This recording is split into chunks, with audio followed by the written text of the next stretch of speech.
Alright guys, I'd say welcome back, but I really don't want you to feel that welcome.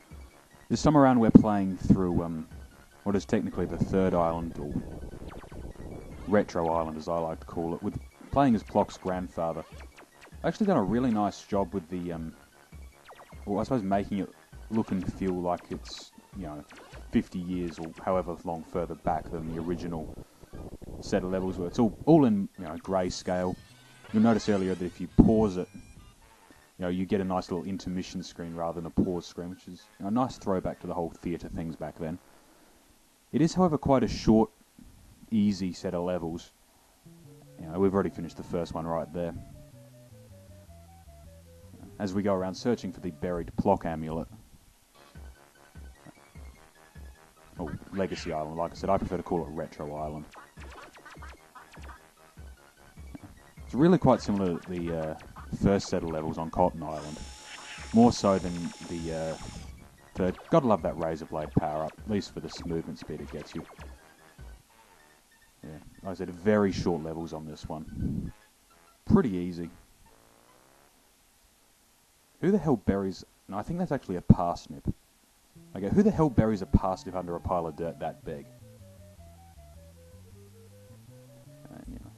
Being the genre-savvy lot that we are, we all know he's not actually going to find one till right at the end. Notice, you won't actually see any of the present box power-ups in this one, but the razor blade one is quite common. The fish as well. It's a throwback to the Cotton Island levels rather than the Acrylic Island levels with the fleas. Although the black and white done can make it quite difficult to work out where certain elements are. It's very easy to lose things into the background here. Though it is, admittedly quite an interesting way of looking at the... despite being in complete black and white, it is, quite an effective bit of colour. A good way to rack up a few extra continues should you need them, because it's a very short set of levels. And Plok's grandfather must be some sort of Nazi super science experiment, because he just dragged a 1-ton weight out of the ground like it was nothing. Which would probably explain why he can beat people to death with detached limbs. Just by throwing them at them will kill a human-sized enemy like that. Also explains why he can rip his limbs off if he's that strong. Clearly his plasticine shoulder joints were just never meant for that. And how he can jump about 6 times his own height. Had World War II gone on longer, he probably would have been, Germany's entrance as a weightlifter in the next set of Olympics. He would have been doing the Soviet Union thing, years before the Soviets ever did. Like I said, complete throwback set of levels. All the enemies from the first set. Really odd digging motion as well. It's like a dog. Or,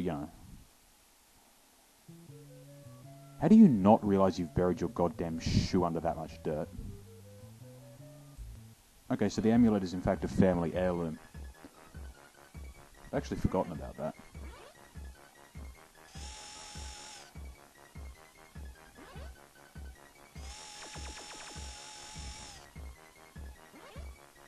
Okay. Like I said, there's so many of the goddamn razor blade power-ups in these levels. I have no idea why they put so many.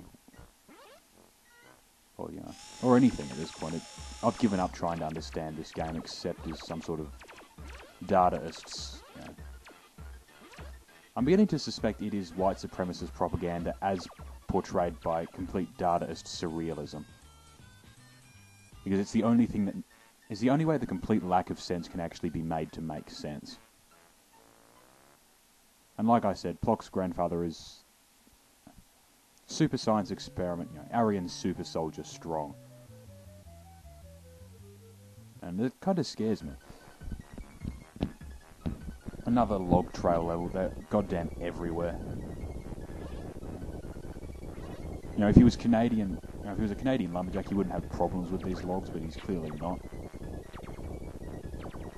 And the logs are pretty well invincible to anything you can do to them. Makes you wonder why, you just don't craft some armor out of the goddamn things. Oh wait, that's why, because you can't cut them. You're like trying to be like a caveman trying to make armor out of diamond.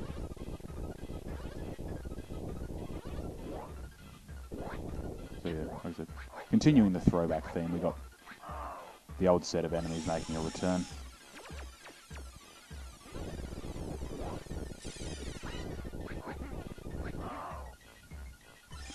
Yeah, the temporary invincibility power-ups tend to just do nothing more than make you goddamn sloppy. But, they are useful later on. I have no idea what that is.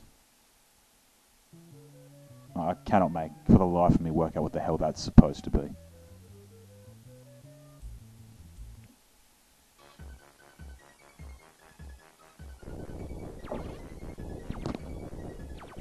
They clearly love their log traps in this set of levels. It's like the most common thing you will encounter. They're goddamn everywhere.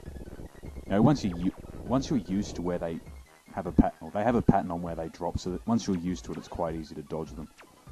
That said, it's a nasty surprise until you do get used to it. So yeah, like I said, I'm not really trying to do a perfect run on this one. I'm trying to get this all, mostly doing this for speed. I'm trying to get this entire island in one video. So, a little bit of subtlety had to go by the waypoint, because I was not redoing any of these levels more than I had to. Yes, I am incredibly lazy as well as being rather incompetent at platform games, but I don't give a fuck. I'm doing this for my entertainment as much as anyone else's.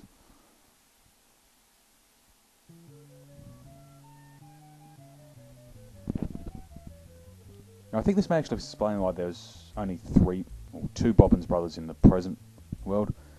I'm guessing, there were bad things done to one of them.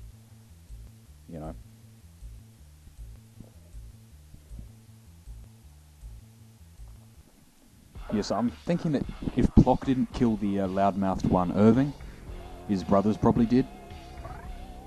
But it's exactly the same boss fight as earlier, right down to the patterns, except now there's 3 of them. Which means it takes slightly longer. And you do have to worry about getting cornered in an area where you really can't do much about it except dodge. Though by having 3 targets, it does actually make it easier to loop fire like that, fire underneath one of them, catch them on the rebound. Really quite a one-dimensional boss fight. Which is kind of true. The worst parts of Plok are the boss fights. They're, with one exception, just completely single-dimensional, boring fights. Which take about 30 seconds to a minute longer than they really should.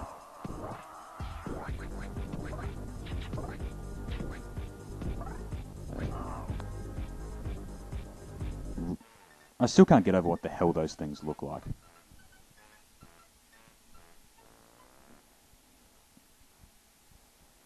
And we have the... Okay, I'm assuming he... Never mind. Putting it somewhere real safe. Like a Swiss bank account.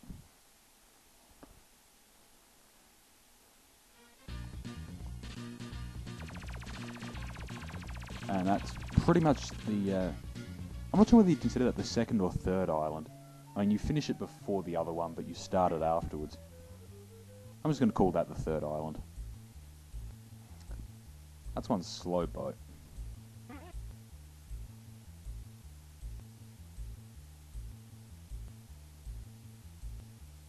And now it's... Hopefully we're going to jump back to the present day. And everything's back in colour, and Plok is still sleeping off his, genocidal attacks. Now, if you've got the amulet, it's really not a lost amulet. But Plok clearly was the brawn part of the family and not the brains. You won't actually see me use the power in this one either. And get back to you in the next video.